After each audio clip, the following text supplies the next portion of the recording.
Sermon reading today comes from 1 Samuel chapter 17. This is the famous true story of David and Goliath. Now the Philistines gathered their forces for war and assembled at Soko in Judah.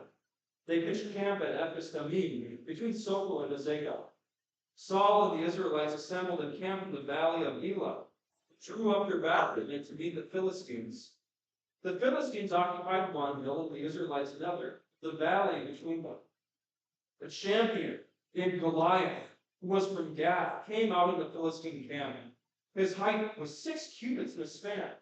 He had a bronze helmet on his head and wore a coat of scale armor of bronze, weighing 5,000 shekels. On his legs he wore bronze greaves, and a bronze javelin was swung on his neck. His spear shaft was like a weaver's rod, and its iron point weighed 600 shekels. His shield bearer went ahead of him. Goliath stood and shouted to the ranks of Israel, "Why do you come out and line up a battle? Am I not a Philistine, and are you not the servants of Saul? Choose a man, and have him come down to me. If he is able to fight and kill me, we will become your subjects. But if I overcome him and kill him, you will become our subjects and serve us." Then the Philistine said, "This day I defy the armies of Israel. Give me a man, and let us fight each other." On hearing the Philistines' words, Saul and all the Israelites were dismayed and terrified. Now David was the son of an Ephrathite named Jesse, who was from Bethlehem in Judah. Jesse had 8 sons, and in Saul's time he was very old. Jesse's 3 oldest sons had followed Saul to the north. His one was Eliab, the second Abinadab, the third Shammah. David was the youngest. The 3 oldest followed Saul, but David went back and forth from Saul to tend his father's sheep at Bethlehem. For 40 days, the Philistine came forward every morning and evening and took his stand. Now Jesse said to his son David, "Take this ephah of roasted grain and these 10 loaves of bread for your brothers and hurry to their camp. Take along these 10 cheeses to the commander of their unit. See how your brothers are, and bring back wax and assurance from them." There with Saul and all the men of Israel fighting against the Philistines. Early in the morning, David left the flock in the care of a shepherd, loaded up and set out, as Jesse had directed. He reached the camp as the army was going out to its battle positions, shouting the war cry. Israel and the Philistines were drawing up their lines facing each other. David left his things with the keeper of supplies, ran to the battle lines, and asked his brothers how they were. As he was talking to them, Goliath, the Philistine, champion from Gath, stepped out from his lines and shouted with usual defiance, and David heard it. Whenever the Israelites saw the man, they all fled from him in great fear. Now the Israelites had been saying, "Do you see how this man keeps coming out? He comes out to defy Israel. The king will give great wealth to the man who kills him. He will also give his daughter in marriage and will exempt his family from taxes in Israel." David asked the man standing near, "What will be done for the man who kills this Philistine? Who is this disgrace from Israel? Who is this uncircumcised Philistine that he should defy the armies of the living God?" They repeated to him what they had been saying and told him, "This will be done for the man who kills him." When Eliab, David's oldest brother, heard him speaking with the men, he burned with anger at him and asked, "Why did you come down here? And with whom did you leave those few sheep in the wilderness? I know how conceited you are and how wicked your heart is. You came down only to watch the battle." "No, what have I done?" said David. "Can't I even speak?" He then turned away to someone else and brought up the same matter, and the man answered him as before. What David said was overheard and reported to Saul, and Saul sent for him. David said to Saul, "Let no one lose heart on account of this Philistine. Your servant will go and fight him." Saul replied, "You are not able to go out against this Philistine and fight him. You are only a young man, and he has been a warrior from his youth." But David said to Saul, "Your servant has been keeping his father's sheep. When a lion or a bear came and carried off a sheep from the flock, I went after it, struck it, and rescued the sheep from its mouth. When it turned on me, I seized it by its hair, struck it, and killed it. Your servant has killed both the lion and the bear. This uncircumcised Philistine will be like one of them, because he has defied the armies of the living God. The Lord who rescued me from the paw of the lion and the paw of the bear will rescue me from the hand of this Philistine." Saul said to David, "Go, and the Lord be with you." Then Saul dressed David in his own tunic, put a coat of armor on him and a bronze helmet on his head. David fastened on his sword over the tunic and tried walking around because he was not used to them. I cannot go in these, he said to Saul, because I am not used to them. So he took them off.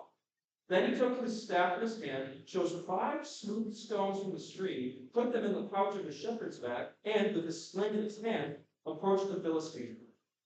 Meanwhile, the Philistine, with his shield bearer in front of him, kept coming closer to David. He looked David over, saw that he was little more than a boy, glowing with health and handsome, and he despised him. He said to David, "Am I a dog? You come at me with sticks?" And the Philistine cursed David by his gods. "Come here," he said, "and I will give your flesh to the birds and the wild animals." David said to the Philistine, "You come against me with sword and spear and javelin, but I come against you in the name of the Lord Almighty, the God of the armies of Israel, whom you have defied. This day the Lord will deliver you into my hands, and I'll strike you down and cut off your head. This very day I will give the carcasses of the Philistine army to the birds and the wild animals. The whole world will know that there is a God in Israel. All those gathered there will know that it is not by sword or spear that the Lord saves, but the battle is the Lord's, and he will give all of you into our hands." As the Philistine moved closer to attack him, David ran quickly toward the battle line to meet him. Reaching into his bag and taking out a stone, he slung it and struck the Philistine on the forehead. The stone sank into his forehead, and he fell face down on the ground. So David triumphed over the Philistine with a sling and a stone. Without a sword in his hand, he struck down the Philistine and killed him. David ran and stood over him. He took hold of the Philistine's sword and drew it from the sheath. After he killed it, he cut off his head with the sword. The word of the Lord. Thanks be to God. My dear friends, what do you expect from the sermon? But what do you expect from a sermon on David and Goliath? I'll tell you what I expected. Before I sat down and studied this part of the Bible to prepare for today, I kind of had already in my mind what I was going to say. I expected to say something along the lines of, well, we all have our Goliaths in our life. We all have these big, scary fears, and we need to be like David, and we need to trust in the Lord, and if we do that, we can triumph over our fears. And I'm here to tell you, I was wrong. Dead wrong. That is not what this is teaching. Now, we are going to be talking about fear and courage. But I'm not going to tell you that you need to dare to be a David and face your Goliaths. That's really not the point of this at all. The point is that God delivers us from evil. And that gives us courage. And so today we're going to first look at false courage, or what I call counterfeit courage. And then number 2, we're going to look at real courage, Christian courage. So first, counterfeit courage. The year is around 1000 BC, so around 1,000 years before Jesus is born in Bethlehem. And so now here, 14 miles away from the town of Bethlehem, is this valley of Elah. It's this beautiful green, fertile valley in Israel. It's actually a popular hiking destination today. But at this time, it was a battlefield between the Israelites and the Philistines. The Philistines were this rich, prosperous, but bloodthirsty nation that was kind of modern-day Gaza, just kind of on that strip of the Mediterranean coast in the southern part of Israel. And they were constantly attacking and looting and pillaging and enslaving Israelite towns. So they were at war with Israel for hundreds of years. So the fact that they were battling really isn't that surprising. They're constantly battling, but this battle is special. It's unique. One Philistine comes out in front of the whole Israelite army with an offer that they can't refuse. We don't need to have all this bloodshed. Not everyone needs to die in this battle. Just one man, a champion, someone to fight on behalf of his people, and his victory will be imputed, put on all of his people. One man fights and everyone wins if he wins. If he loses, well, then his entire army loses. They can't refuse that offer. It's a great offer. The small problem. The champion for the Philistines is a man named Goliath. He is 6 cubits and a span tall. Depending on how much a cubit is, which most people think is probably around 18 inches, That means that Goliath was anywhere from 7 to 9.5 feet tall. And he wasn't this big, skinny guy. No, his armor, which was made of bronze, which means that it was one of the most technologically advanced, armors that you could get at that time, weighed around 120 pounds. His spear that he would use to throw at people was like a weaver's rod, which means that it was around 2.5 to 5 inches thick. So most spears that you would throw in battle, they're skinny, so that your hand can grip around it and you can throw it at someone. His was like a peepee jaw, that thick, which means that his hand must have been massive, that he would be able to actually put his hand around that and grip it and throw it. And the spearhead, which, usually if you look at spearheads from that time, they're not that heavy because you need the spear to be light enough that you can throw it. His was 15 pounds, which means that his spear overall had to be at least 30 to 40 pounds. And he would take that and throw it at someone with accuracy. Anyone want to go fight? Volunteers? No? No one wants to go head to head with him? This 8-foot-tall monstrosity, mocking the Israelites, making fun of them, is everything that the Israelites fear. They are shaking in their boots, and I can't blame them. Because everything that they are deeply afraid of is about to happen to them. But think about it. If you're an Israelite person in that army, what are you afraid of? Well, you're most afraid of losing your farm, losing your vineyard, losing your shop in town, losing your cities, and having them ransacked and looted and destroyed by your enemies. You're afraid of losing your wives and your children, having them be enslaved, or worse, by these Philistines. You're afraid of losing your nation. You're afraid of losing your culture. You're afraid of just, being destroyed as a people. And you're afraid of your God not being as strong as he says he is. They're afraid. And so for 40 days, they just sit there and they're afraid. And I think if anyone can relate to a big army just filled with people who are afraid, I think it would be modern Americans.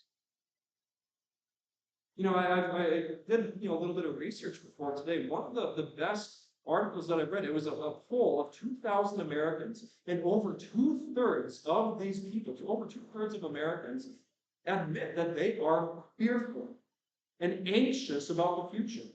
And those 2/3 also said that over the past year, their anxiety and their fear about the future has not gotten better. It's either stayed the same or it's gotten worse. And if you look at the top 10 fears of Americans today, they're actually pretty closely aligned to the fears of the Israelites. Losing their family, losing their home, losing their livelihood, losing their nation if the wrong candidate goes into office, losing their culture, losing their health, losing their reputation, losing their life. And because we have so many just anxious, fearful people in our culture, there's a lot of people in our culture that are trying to help us, overcome your fears. There's a lot of people, a lot of talking heads, a lot of experts that are trying to tell people how to not be so afraid. One of the places I went is psychology.com, one of the most popular articles that people read right now, and it actually gives you specific steps how to overcome your fear. So I'll go ahead and do. Step number 1. Trust yourself. Grow and become smarter so that you can be confident in yourself. Number 2, take ownership of your life. You're in charge. Be in charge of your life. Number 3, consider what you're afraid of and realize that it's not that bad, or if that thing's happen, that happens, you'll be okay. Just think about your fear and kind of cut up any source. And then number 4, build your self-esteem. Learn to be confident in yourself. Now, is that good advice for someone that has an irrational fear of clowns? I think so. But do you think that would have helped the Israelites face Goliath? Do you think that, you could tell an Israelite, hey, have confidence in yourself, do it. Do you think that would have helped them against Goliath? Probably not. Do you think having more confidence in yourself is going to help you when you get that phone call in the middle of the night and there's been an accident? Do you think being in control of your life and rationalizing your fears would really help you when you're in the doctor's office and if there's bad news? Now, what's interesting about this way of confidence, this kind of courage, which I would say is false courage, where you kind of minimalize your fears and you bolster your confidence in yourself, that's kind of what Goliath was doing. You think about this. Goliath's approach to his fears was really very modest, very character, where he, one gets his confidence in himself. He trains himself. He buys the most advanced armor and technology and weapons that you could buy at that time. He trains himself to shred grown men apart. He trains himself to be a deadly soldier so that he can be confident in his abilities. You look at what he's doing with the Israelites, right? He goes out and he's making fun of them. He's telling them what he's going to do to them if they try to fight against him. Why is he doing that? Well, it's not just talking trash. Look, he's building his confidence. He's building his confidence. And in our culture, you can call it manifesting sometimes, where if you say it out loud and you keep saying it, eventually it's going to happen to life. It's doing the same thing. Where we say, I'm going to destroy you. I'm going to destroy you. I'm going to destroy you. Again, building up his confidence. He was very confident. Goliath was not afraid. But he ended up losing. He was overconfident. To the point where now he sees this young man come in front of him and he's insulted. What? Really? This is going to be too easy. He lets his guard down and he gets killed. That's false confidence. That's counterfeit courage. That's not real courage. And I'd say, actually, we Christians, we kind of do the same thing sometimes. Christians do the same thing. You're not going to hear a lot of Christians hopefully say something like, well, I know I'm going to be okay because my portfolio is looking really solid. Or I know I'm going to be okay because, I've really been working on my mental health. And so I know I'm going to be fine. Usually Christians won't say that. Christians sometimes will say, well, if you pray enough, and if you go to church enough, and if you do all the right things and you're a good Christian, well, then God's not going to let anything bad happen to you. That's kind of the Christian confidence, right? Just do all the right things, be a good Christian, and then God's not going to let anything too crazy happen to you. Where in the Bible does it say that? And well, let's take a look at the closest followers of Jesus. John the Baptist, lost his head. The Apostle Paul, executed by the government. 11 of 12, Jesus' disciples, died violently. Jesus himself died violently. The fears that we have in this world aren't going to go away by pretending that they're not that bad or that they don't exist. And that you're not going to equip yourself by just being really confident in yourself. That's not how that works. And what's going to happen is if you really, really are confident in yourself, and that's all where your confidence and your courage is, you're either going to be even more afraid because you're going to realize you don't have what it takes to handle what life throws at you, or you're going to be afraid. So how do we face this world? How can we have courage in a world filled with evil? Well, number 2, part 2, real Christian courage. I hope by now, the reason that I had that entire text is because I wanted to kind of get you into the narrative. I wanted to get you, kind of see yourself as in this battle. I hope that you don't see yourself in David, right? We're not David in this story. We're the Israelites. We're facing this giant monstrosity of a fear, and we're going to be destroyed. Do you think being confident would have really helped any of the Israelites face Goliath? No, right? What they need is not just more confidence. What they need is a champion. They need someone to go on their behalf to defeat their evil for them. And that's exactly what God did. The young man named David. The chapter before this, what happened? This young man named David, the youngest of all of his brothers, he was actually anointed. So oil was poured on his head as a sign that God chose him to be the king over all of Israel. That actually happened beforehand. God chose David to be his people's champion. God chose David to be his people's protector. And David knew it. David knew that David's not being presumptuous here. He's not just saying, I'll do it. No, he knows that God has chosen him to be the champion for his people. Now, he's not king at the moment. So he gives Saul 40 days. right? Because Saul was the king at the time, and Saul should have been the one to stand up. Saul should have been the one to go and fight Goliath, but he's a coward. And so David says, enough of this. Enough of this. He doesn't get to talk about us this way. He doesn't get to talk about God this way. I'll silence him. I'll kill him. And so he goes and he does that. Now, they put the armor on him, but he realizes, oh, no, this isn't going to work. But David realizes something. God has been training him for this specific task his entire life. He wasn't trained as a soldier. He was trained as a shepherd, but he was also trained to defend his sheep against wild animals. This isn't the first time that David is facing something that wants to kill him. He had faced lions and bears before, and he had killed them. And he had done it with his sling and his stone. Now, the sling and the stone, this wasn't a toy.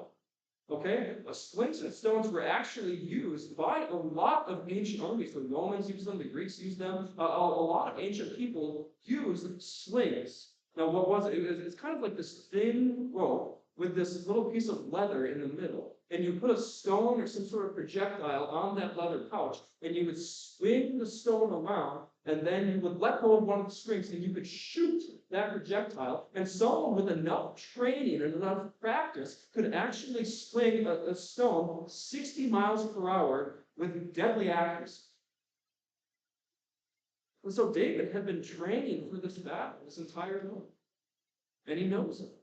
And so he goes and he gets the stones, and you imagine the scene, right, where he's facing Goliath. He's this skinny teenage boy versus this giant Goliath, and Goliath doesn't take him seriously. All the Philistines are probably laughing, thinking, oh, great, yes, these Israelites are crazy. And all the Israelites have they're facing their palms thinking, oh, no, this isn't good, especially when they hear David's cracking teenage voice saying, I'm going to kill you, Goliath.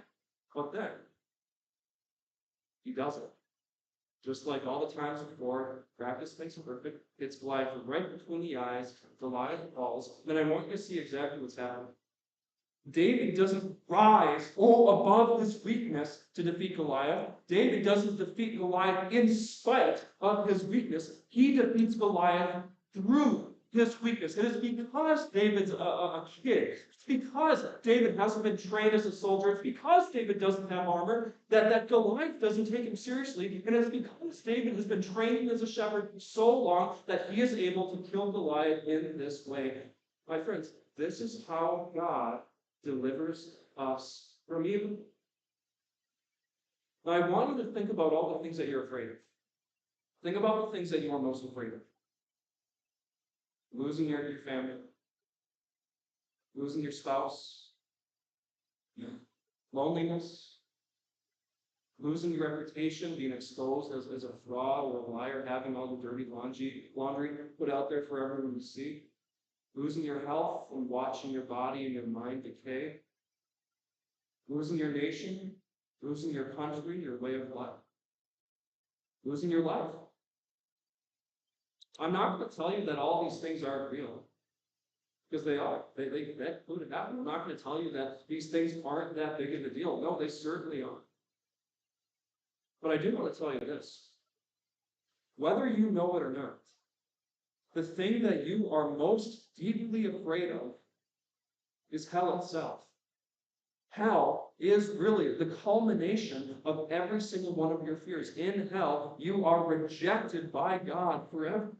In hell, you are exposed, and all of your sins are seen and exposed in the light forever. In hell, you are lonely forever. In hell, you are suffering forever. In hell, you are decaying forever. In hell, you are dying forever. Hell is the culmination of every single thing that you fear, and we all deserve. It makes sense. Right? God is the giver of good things, and so if we reject him, then it makes sense that we would also lose out on all the good things that we enjoy. And yet we're faced with this giant, terrible fear, and God doesn't tell you to buck up and be courageous and defeat it. No. He sends you a champion. You know, one of the things that people called Jesus most often when he was doing his ministry here on earth, you know what people call him all the time? Son of David. Son of David. Why? Well, because Jesus is true God, yet in his humanity, he's actually a descendant of David. And people realize and recognize that this Jesus is going to be our champion. He is the one who fights on our behalf. And his victory, his perfection, everything he does is going to be given to us. And that's exactly what happened. And yet Jesus doesn't get his sword out and start killing his enemies. He throws his sword away and lets himself be destroyed by his enemies in the same way that it's through David's weakness that he defeats Goliath. It's through Jesus' weakness that he defeats hell itself. He himself suffers hell. He suffers the rejection of God. He suffers the illness and the decay in his body. He suffers the torment and the shame and the exposure that we all deserved in hell. And he suffers it on the cross in our place so that his perfection, his beauty, his righteousness, his goodness is put on us, even though we don't deserve it. And then he rises from the grave, proving that he is all-powerful and in control of all things, and everything in this world, even the things that you are most afraid of, are under his feet. He is in control of everything. Do you know what that means? You know what the resurrection really means? Clearly, this world is filled with evil. This isn't where you belong. That Jesus actually has something in store for you that is infinitely more beautiful and more lasting than anything in this world. It might happen. It might happen that you lose everything in this world. You may lose your reputation. You may lose your friends. You may lose the honor that you have with your family and your community. But Jesus promises you that there's going to be a time where you are at his side, sharing his glory and his perfection and his beauty forever. You may get sick. You may have to see your mind and your body decay, but Jesus promises you that you are going to have this new, perfect body. You're not going to float around in heaven. We're going to have bodies, and you are going to have a perfect body that never decays forever. You may have to say goodbye to the ones you love. You may have to lose people. You may be lonely in this world. But what Jesus offers to you is a world where you never have to say goodbye. A world where you have perfect fellowship and friendship with not only him, but everyone that believes in him. That's what you are going to have forever.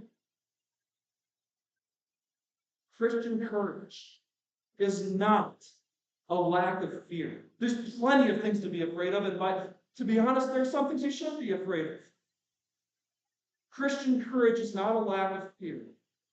It is the presence of joy in the times that you are in pain. I'll say that again. Christian courage is not a lack of fear.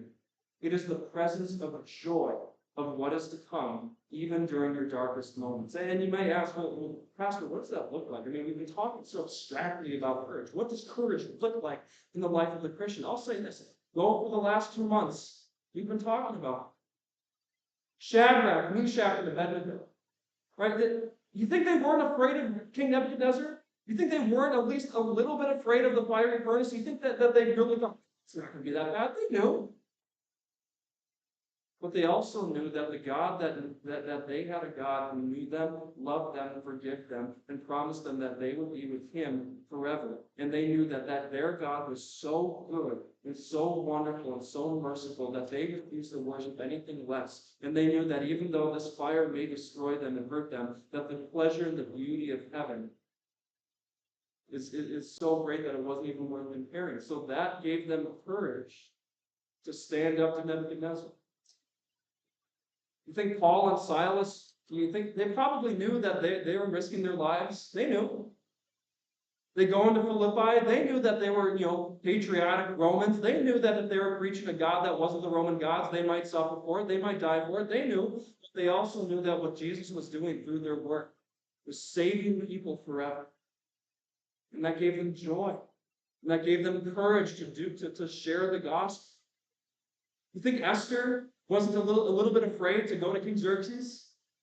She said, if I perish, I perish. She knew that it was that if she went to the king's throne and he didn't accept her, she would die. She knew it. But she also knew that the Lord God of heaven and earth loved her and loved her people. And that deliverance for the Jews would come from someone And that gave her joy, and that gave her courage to risk her life to ask the king to not destroy her. Think the Israelites in the desert weren't a little bit afraid of starvation? You think they weren't a little bit nervous about that? Of course they were. But they also knew that God would take care of them through anything. And they knew that God was going to send manna every single day except on the Sabbath. And they knew. They knew. That gave them courage to do what was right. You think Joseph wasn't struggling to forgive his brothers? The horrible things that they did to him? You think that he struggled? Of course he struggled to forgive, but he knew the joy of having all of his sins forgiven by the truly righteous, perfect God. And that gave him courage to forgive his brothers. Christian courage is not the lack of fear. It's the presence of joy that empowers you to share the gospel, to forgive, to love, and to trust your Father, even as tears are streaming down your face in the darkest times, because you know that Jesus, your champion, has won, and therefore you have won. Amen.